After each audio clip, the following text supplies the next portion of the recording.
screens from... Having me nuts? And the man says, "What do you think I am? A slot machine?"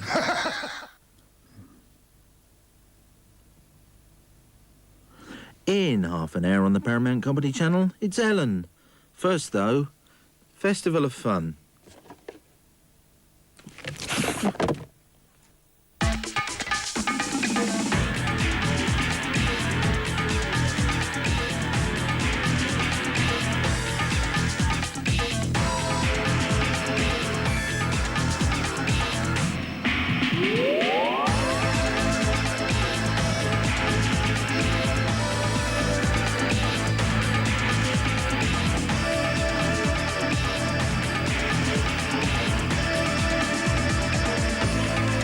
I'm Stuart Lee. Howdy doody, I'm Richard Herron. And welcome back to more coverage of the Just For Laughs festival, which we're at here in Montreal. Quite good. Yeah, it's quite good, but me and Stu are literally pissing ourselves. Do you say that? I don't. Because we have to perform in some live shows here in Montreal, but we've got no idea what makes Canadians laugh. After all, this is the country that made a comedy god of Dan Aykroyd. That's right. So we've been looking at hours of archive footage of the Montreal Festival to try and work it out.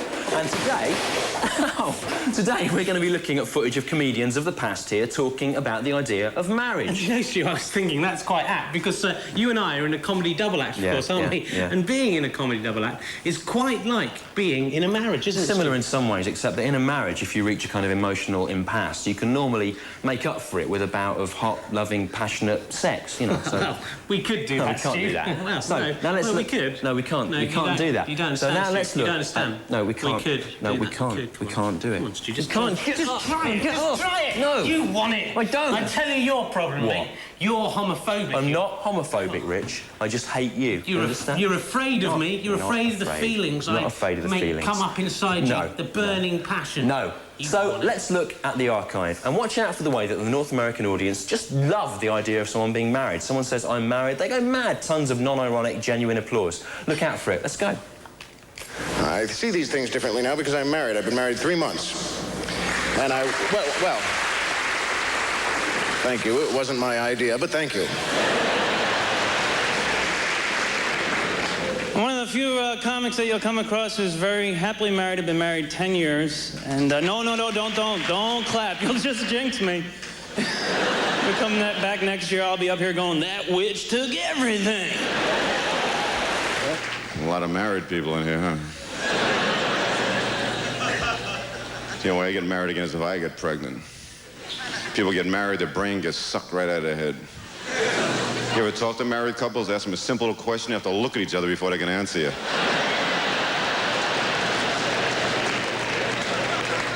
You got the brain tonight? I don't have the brain.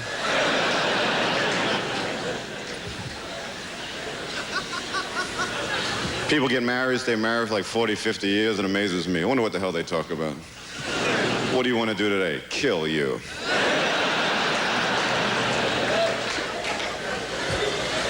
My brother just got married. They wrote their own vows. Well, she wrote her vows. He forgot and tried to wing it up at the altar. The priest goes, "Son, you want to say the vows?" A-E-I-O.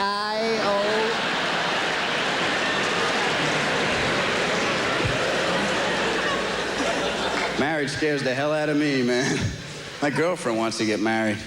I tell you, I hope she meets somebody nice. I used to be married to a redneck down there. I guess that's why I sound like this. I was married to a sure enough redneck. I was married to a man who'd watch fishing shows and pay attention. Like, I wonder what he's gonna do next. Like, well, sugar, they're probably gonna cast out a really strong test and get a real big walleyed pike, and then him and that other guy are gonna pat each other on the back, and then they're gonna let the fish go and piss off all the men watching this show. Have you seen it before? All my friends are getting married one by one. I'm the only single guy left. And guys, ladies, I want to tell you, guys truly panic at the altar. You ever notice guys' face right before they say their vows? They always turn around like this.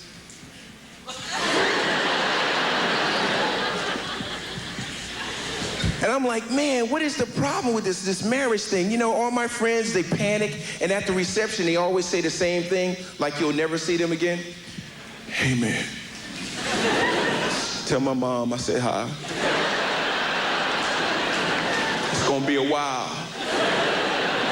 And you never hear from your friends anymore once they get married. You ever notice that? Once they get married, you guys don't talk on the phone like you used to. Just out of the blue one day, you get a phone call, you're just walking through the house. Hello? Hey man, how you doing?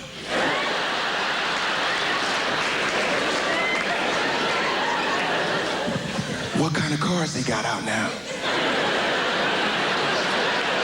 I don't know, man. Hey, here she come. I'll call you later. But I can say that I'm just as in love with my wife as the first day I met her. And in fact, I can remember the day I asked her to marry me. I was down on my knee. I was on 2 knees.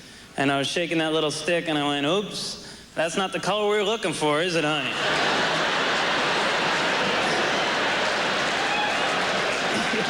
You know, I get a little teary-eyed just thinking about it. I think I love you.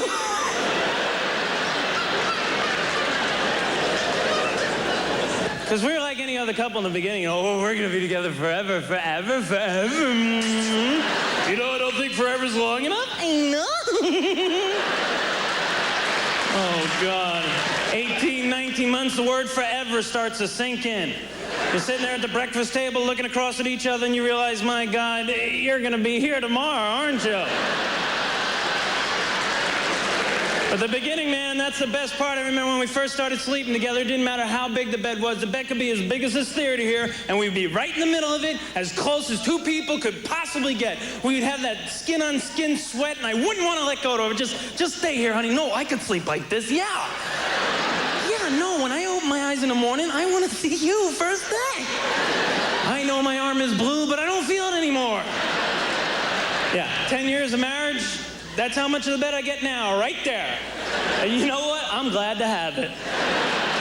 Because she is defending the family against some type of horror every night in her dreams. I look over, she's just... I've heard of women that slowly roll up the covers and steal them. I wish. My wife has whipped the covers off of me so quick, I've been burnt. Ah! She wakes up, sees a red mark. You have a hickey! But really, folks, if I want to give any advice to anybody starting a relationship, I would say be faithful. Most important thing.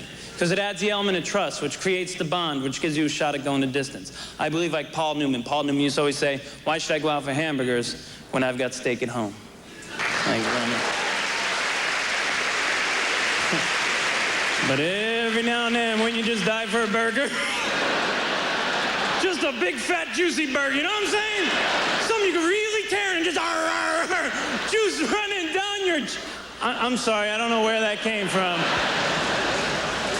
You know, I don't even know what my wife does in the bathroom when she's getting ready. You know, she goes in there, she locks the door. I hear like all this heavy machinery going off. Chainsaws, blow dryers, hair machines. Smoke starts creeping out of the crack of the door. She comes out hours later like Grandpa Munster after a goofy experiment. Still, it's exactly the same. And God forbid, boys, you don't tell a woman how great she looks the minute she comes out of the bathroom. They make you feel guilty, because don't forget, guys, whatever they did in there, they did for you. You don't even notice my hair or my new dress. I bought this for you. You want to do something for me? Make me a sandwich.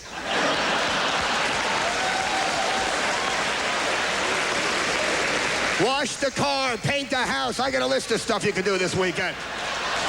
And your damn hair is nowhere on my list. Did it for me. I'm gonna go watch the game now. For you. Make me a sandwich. That's right, Bobby, the pit bull of comedy Slayton there. It says in his press release that his motto is kill or be killed. He seems to hate the world, doesn't he, Rich? He's like Andrew Cunanan in that respect, Stu. And in one other. Ooh. He's scary. He is very scary. And we've got to talk to him in the last episode of the series, actually, so we're a bit frightened. Did you spot that marriage thing there, though? Everyone was clapping for marriage. Did you ask us to watch that? Don't patronise me. Well, we tried to exploit that on stage last night for our own ends, and here's what happened. Let's have a look. Today I decided to get engaged to be married today. Thank you. I actually, it's good news for me today, because I actually have been married for 5 years today. It's my anniversary, 5 years. And good news for me as well, actually, because today I have actually been married for 10 years today. When I said earlier that I'd got engaged, actually meant that I am so in love with my wife that we decided to reaffirm our vows. That's what I meant by that. Nice. 10 years, thanks. Thank you. That was brilliant, wasn't it, Stu? Well, here's Phil Kay. He's from Scotland, where marriage is booed. This is what I want. This is for me, it's for me. This is what I need. This is my idea of heaven. Just me and a lovely wife forever. Me and her together. I don't need no one else. Except for a heart-shaped jacuzzi. That'd be really nice. I don't want much. I'm not looking for long-term commitment. Just in a bang, we check in, we check out again. We're in, bam, boom.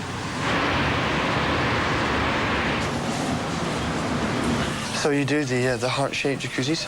You do the large beds. Yeah. The large round red beds. Yeah. And would you provide the wives? No, sorry. You wouldn't provide a wife? No. Okay. Thank you. Thank you very much. Thanks very much. After the final long quest of finding a wife is over, it's important to treat them wonderfully well, to find a palace for your love, to find a super special, gorgeous... This place obviously looks like it's been sought after. A lot of people trying to get in here. Let's have a look inside and see what's inside here. This is the kind of place you want to bring your loved one. It's lovely. You've got to watch out for the step, though, there, or you're on the bed. At least it's clean and hygienic, and unusually a heart-shaped bath, bubbling like some lovely, frothy, foamy, soupy broth. It's beautiful. It's nice, but it's a wee bit grimy, and not a lot of mirrors, but not the kind of place I'd like to bring my wife, I don't think. TV's far too small. We'll take a look at some other ones. The doors are closed, you and me are inside my love labyrinth. Move with me through the fully love-specced apartment. No woman can truly resist the Venetian blinds. Look around you, see the mini bar, it's a maxi bar. See the buttons, gadgets, knobs to play with. See as I move across the bed like a panting panther, towards you with my licky tongue. Moving towards the jacuzzi where I will foam and bubble you into the extreme pleasure. Ooh, let's go now, baby. Je require une wife, a wife. I would like to marry someone. Perhaps if one of you is... Ah, si on est déjà mariés. Yes, Jean-Marie. Non. Ah non. Dieu marié. Je vais faire ici pour faire la... One last chance, no chance of you and I being married. Quoi? Mais c'est... Elle vient de traduire ça. Yes, it's yes. Quoi? Terrific, thank you very much indeed. Thank you very much. We go now. Let's go to our room. It's got a lovely, it's got an 8-poster bed and the mattress is that thick. Let's go, come on, wonderful. Follow me, let's go. My girlfriend wants to get married. I told her. I didn't really want to, but what I've started to do is introduce her to people as my wife. I got away with that for about 6 months. Now I've had to give in. But to be fair, I don't really know how to introduce her to other people. I mean, I'm 34 years old. I can't say this is my girlfriend. Sounds a bit childish, doesn't it? This is my girlfriend. I've snogged her and everything. I've had feelies. I can't introduce her to people as my lady, because I sound like Parker off of Thunderbirds. My lady. I can't introduce her as my partner, because that sounds wanky. Oh, this is my partner. We play tennis all the time. Marvellous. So, I've decided what I'm going to do is when I get back to the hotel tonight, I'm going to ask her what her name is.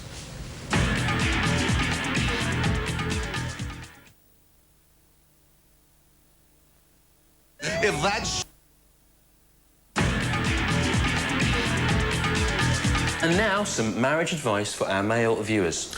Guys, now, if you are married and you've had an affair, that's a bad thing, but it's usually best to admit it to your wife and hope that she forgives you. But there are certain individuals you must never admit to having an affair with, or your marriage is over. These include your ex-girlfriend, her best friend, her mother, her gran, her mother and her gran together in a kinky night of bondage lesbian sex. Your own mother, that's quite an important one, an inanimate object, especially if it's one of her more treasured personal possessions, and her pet. All bad. Don't sleep. Yeah, don't tell. and Natalie Redman of Turret Road, Balham, South London in England. What? It's a bit of a specific one, but it worked for me. I thought it was worth giving out that advice, you know. How do you know I slept with Natalie Redman of Turret Road, Balham, South London, England? I didn't. Well, I haven't. Ah. Every comedian, juggler, and theater rusher at this festival wants their own sitcom. And the way things are going with American TV, they have a reasonable chance, especially the theater rushers, because they can make this motion. But do you know that getting a sitcom is not as easy as it looks? It is much, much easier, and that throws a lot of people off. So if you want an edge or a fighting chance or a leg up on the competition, then you can join me in Andy Kindler's School for Sitcom Success. If you follow my instructions carefully, if you make this motion with your finger, do not deviate, do not skip ahead, I can promise you you'll have your own sitcom in under 6 months, or I'll give you your money back, or I'll pretend to give you your money back, or when I'm spending your money, I'll feel very guilty. Okay, the first thing you need to do as a comedian is to present yourself in a way that is attractive to television executives. Remember, these guys do have imaginations, they just don't use them. So what you need to do is take your personality and distill it into 2 easily defined traits that are contradictory. For example, you could be a sex-mad loner, or maybe you could be a teenage doctor, or how about a kindly cop? Then describe yourself in terms of other TV personalities, like you're a thin John Goodman, or maybe you're a tall Michael J. Fox, or maybe you're Tim Allen with a cold. Whatever you do, don't be interesting, original, don't be innovative. Just do what everybody else does, but take it further. The hardest thing in the world is to come up with a new and exciting sitcom idea. Fortunately, you don't have to bother. Just take an old idea and change it a little. I heard someone pitch something once as The Simpsons for the 90s. I thought The Simpsons were in the 90s, but you could go with, it's the Flintstones for the millennium. It's Star Trek on a boat. It's an upbeat ER. No one gets sick. It's Cheers in a rehab clinic. It's The Cosby Show for rednecks. If you can't come up with an idea, just stick some kids in it. It never fails. Never confuse sitcom kids with real kids. On sitcoms, all the kids sound like 45-year-old Jewish writers. Who am I, the Lindbergh baby? What are these, the Eisenhower years? My son, the boss. You work in a crazy company where your son is the boss. It's insane. Castaway Kids, where you adopt some kids who were left on your doorstep. Kids from Outer Space. You adopt some kids who are left on your doorstep by aliens. In the old days, you had to make up your own plot, but now just pick one off the pile. Like your brother comes to visit and he's odd. You break a chain letter and something horrible happens. Your boss comes to dinner and it's awkward. You convince your sexy friend from the office to pretend to be your wife to impress your ex, and when your ex asks how long you're married, you say, 5 years, 3 years, a long time. Okay, now I'm going to give you some of the golden rules for sitcom success. Are you ready? I'll start regardless. Never experiment. Experiments should take place in laboratories, not on television. Television is not art. Art belongs in the walls of museums. And even there, I'm not sure it's necessary. Losers stand up for their beliefs. Winners cave in early and avoid the rush. If you're not part of the solution, you've sucked up to the wrong person. Remember your ego at all times. To make up for your own insecurities and self-doubt, surround yourself with people who tell you how great you are.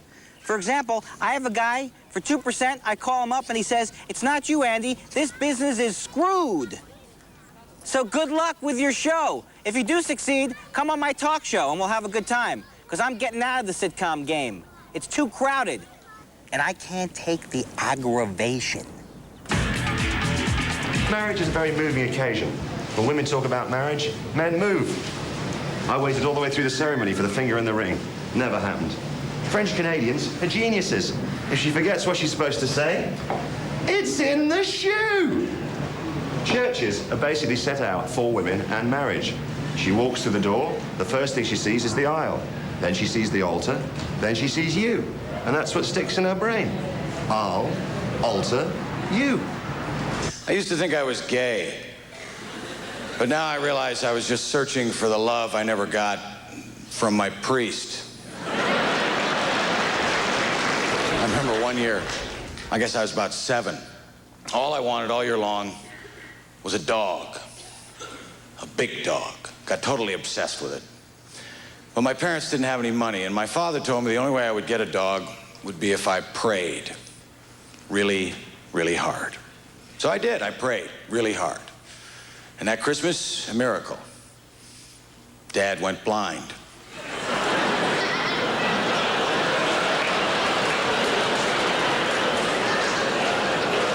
I love my job. To me, doing comedy is better than sex. Comedy, I perform for a whole bunch of different people. Sex, I perform by myself.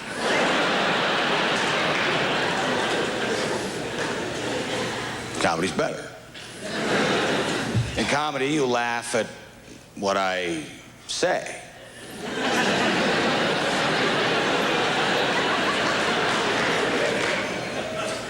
Comedy's better. While I'm performing for you people, I'm not imagining a better-looking audience with larger breasts. Okay, I might be, but they don't mean a thing to me. After the comedy show, women always come up to me. They always say, "You are great." Well, thank you. Thank you very much.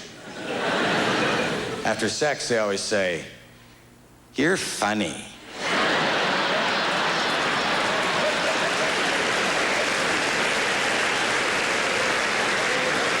My wife and I have been together for 10 years, which is exactly what she would have got for killing me. She looked at me the other day and she said, "You know, I'd be out by now."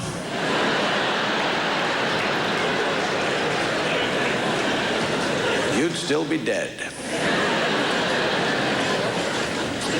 But I'm not trying to say that marriage is a prison, because it's not. Hell, in prison you get regular sex.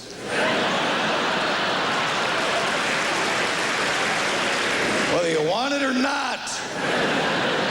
One of the fringe benefits of our penal system. Marriage is easy. Oh, it's a cinch once you get with the program. All I have to remember are 4 little words. Oh, yeah, right, sorry.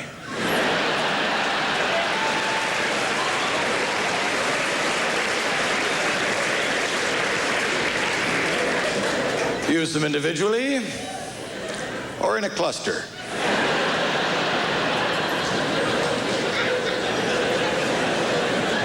They come in handy. Honey, I thought you were going to mow the lawn. Oh. Yeah. Right. Sorry. I have to be reminded, because I'm a man. I live in a fantasy world. That's why men get married. As men, we're into fantasy. Women, they're into reality. When a man and woman are making love, the man is fantasizing about how great it would be with another woman. And the woman is thinking about how lousy it is with this guy.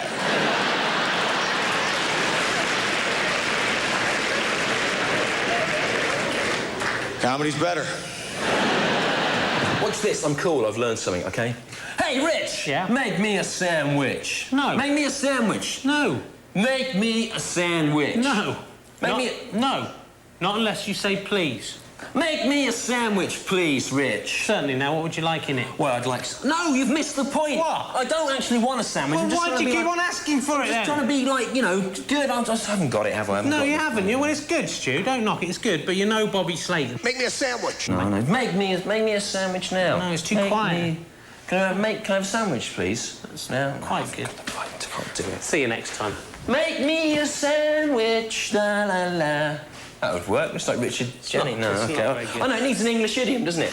Can I have... English. Hello, can I have a sandwich, please? And some crisps to go with that. If you wait your turn, sir, certainly. See? The English Bobby Slayton.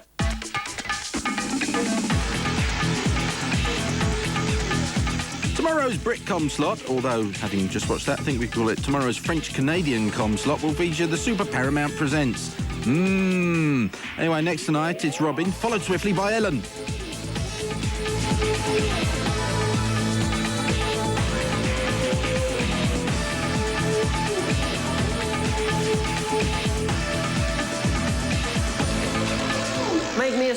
Can I have any bread, a roll? A roll would be tuna roll. Make me a tuna roll, please. That's not too much trouble.